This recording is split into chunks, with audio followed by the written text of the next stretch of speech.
অনেকেই বলছেন যে বাংলা ইংরেজির বাইরে তৃতীয় ভাষা শিক্ষার দিকে নজর দিতে হবে, কিন্তু যদি আমরা বাস্তবতার দিকে যাই আমরা দেখছি প্রাইমারি থেকে এইচএসসি পর্যন্ত বাংলা এবং ইংরেজি বাধ্যতামূলক, কিন্তু বাস্তবতা হচ্ছে বাংলা বা ইংরেজি কোনোটিতেই তেমন দক্ষতার পরিচয় দিতে পারছে না শিক্ষার্থীরা।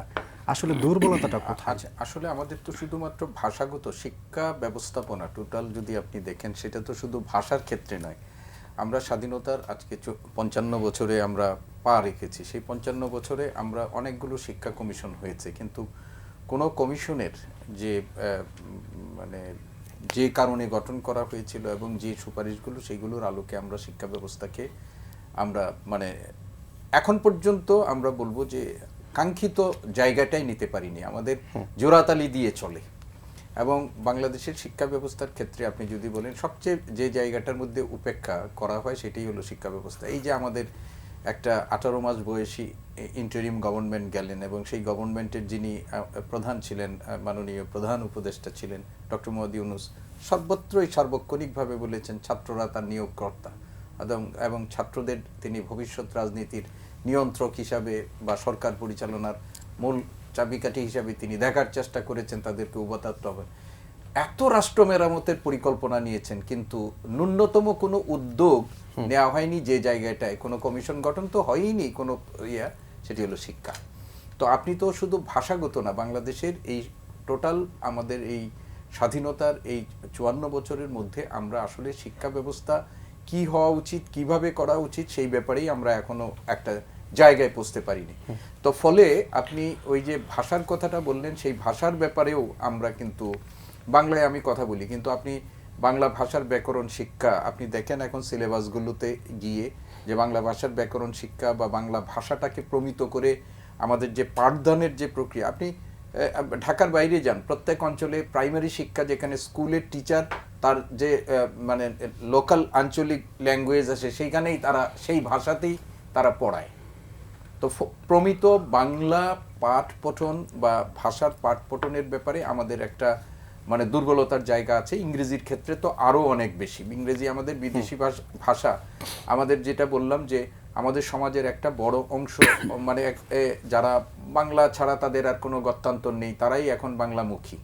আর যাদের সামর্থ্য আছে তারা কিন্তু আপনার সেই বাংলার পাঠ পঠনের কাছেও নেই। কিন্তু এর থেকে পরিত্রাণের উপায় এখন আমি যেটা বলছি, ইভেন আমাদের সমাজে এমন একটা মানসিকতা তৈরি হয়েছে, আপনি মধ্যবিত্ত শ্রেণীর মধ্যেও একটা আনহেলদি কম্পিটিশন যে তার ছেলেকে কিভাবে ইংলিশ মিডিয়ামে পড়াবে। এবং আপনি যদি বলেন যে আমার ছেলে বাংলা মিডিয়ামে পড়ে, তাহলে দেখবেন এক ধরনের উন্নাসিকতারও বহিঃপ্রকাশ আমাদের ঘটে। এখন এটা থেকে আমরা কি করব? কিভাবে আলাউদ্দিন যেটি বলছিলেন যে এটা কি বাংলা এখন গরিবের ভাষা হয়ে গেছে? না, আমাদের বাংলা তো এখন মাতৃভাষা হিসাবে আমরা সবাই বলি, কিন্তু আপনি দেখেন আমাদের সমাজের একটা শ্রেণী আছে যারা দৈনন্দিন কথাবার্তাতেও তারা বাংলায় কয়টা শব্দ ব্যবহার করে। আমার বিশ্ববিদ্যালয়ে আমাদের অনেক কলিগ আছেন যাদের সাথে আমরা কথা বলতে গেলে দেখি যে আমরা তারা আসলে আমাদের সিরাজুল ইসলাম চৌধুরী স্যার আপনি কথা বললে দেখবেন যে উনি ইংরেজি ভাষার ব্যবহারই করছেন না, কিন্তু অনেকেই কিন্তু করছে। এটা আমি এটাকে অন্যভাবে দেখছি না, কারণ আপনি যে পৃথিবীতে বসবাস করেন সেই পৃথিবীতে আপনি শুধুমাত্র বাংলা 30 কোটি মানুষের ভাষা, সপ্তম অবস্থানগত দিক থেকে সপ্তম, কিন্তু বাংলাদেশের পৃথিবীতে তো অনেক মানুষের সাথে আপনার ওঠা বসা, অনেক মানুষের সাথে দৈনন্দিন সংযোগ। এখন আপনি বিশ্বায়নের যুগ, গ্লোবাল ভিলেজে আপনি বসবাস করেন, শুধু বাংলা দিয়ে তো হবে না, অন্যগুলো আপনাকে শিখতে হবে। এবং এই যে দেখেন এখন একটা তৃতীয় ভাষার কথা আপনারা বলছেন, এই তৃতীয় ভাষা যে সেখানে খুব মাস্টারি হওয়ার জন্য এটা করা হয়েছে তা না, আমাদের একটা জব মার্কেটকে টার্গেট করা হয়েছে। বিশেষ করে প্রবাসী যারা আছেন তাদেরকে একটা টার্গেট করে তৃতীয় ভাষা শিক্ষার জন্য করা হয়েছে। কিন্তু আমি যেটি বলি সেটা হলো যে আপনার রাষ্ট্রভাষা হিসাবে ব্যবহার এক ধরনের একটা ব্যবহার আছে, আর একটা হলো যে দৈনন্দিন যে আমার ব্যক্তিগত জীবনে ভাষার ব্যবহার সেটাও কিন্তু আছে, যেখানে আমি আমার মাতৃভাষাকে আমি তো ইচ্ছে করলে ইংরেজি থেকে উপেক্ষা করতে পারবেন না, কিন্তু পৃথিবীর সব দেশেই আপনি মাইকেল মধুসূদন তো ইংরেজি চর্চা করে নিজেকে কিন্তু আত্মপ্রতিষ্ঠা ঘটাতে পারে না। এই বোধটুকু এখন আমাদের কাজ করে না যে আমি অবশ্যই আমাকে আমার কর্ম উদ্দেশ্যে বা অন্য কোনো কারণে আমি অন্য ভাষা শিখব, কিন্তু আমার নিজের মাতৃভাষাটাকে উপেক্ষা করে নয়।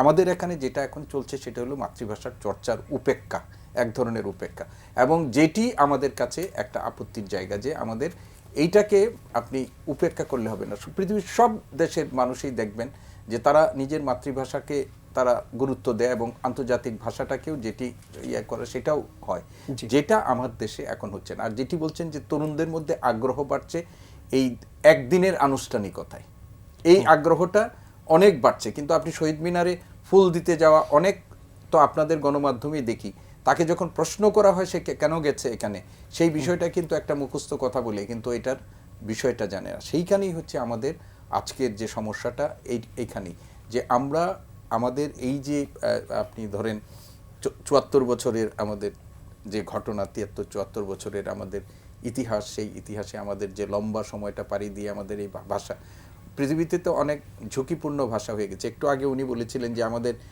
বোধহয় মাহবুব ভাই, যে আমাদের দেশে তো অন্য জাতিগোষ্ঠী আছে, সেই জাতিগোষ্ঠীর ভাষা আপনি গিয়ে দেখেন তো পাহাড়ে কোনো একটা শিক্ষার্থীকে এখন আপনি তার যে ভাষা আছে সেই ভাষায় শিক্ষার ব্যাপারে সে আগ্রহী হবে না, হয়তো বলবে যে আমি প্রাথমিক পর্যন্ত কিছু পড়তে পারি, কারণ না সেও যাইতে চাইবে যে ভাষা সে জানে যে তার এই মাতৃভাষায় শিক্ষা দিয়ে সে ভবিষ্যতে কিছু করতে পারবে না। ফলে ভাষার সাথে যেহেতু একটা জীবিকার সম্পর্ক আছে, সেই জীবিকার সম্পর্কের কারণেও কিন্তু মানুষের অনেক কিছু হয়। কিন্তু আমরা সবকিছুই বলো জীবিকাকে উপেক্ষা করার কোনো সুযোগ নেই, কিন্তু নিজের আত্মপরিচয়, নিজের জায়গার সেটাকে মানে বাদ দিয়ে না।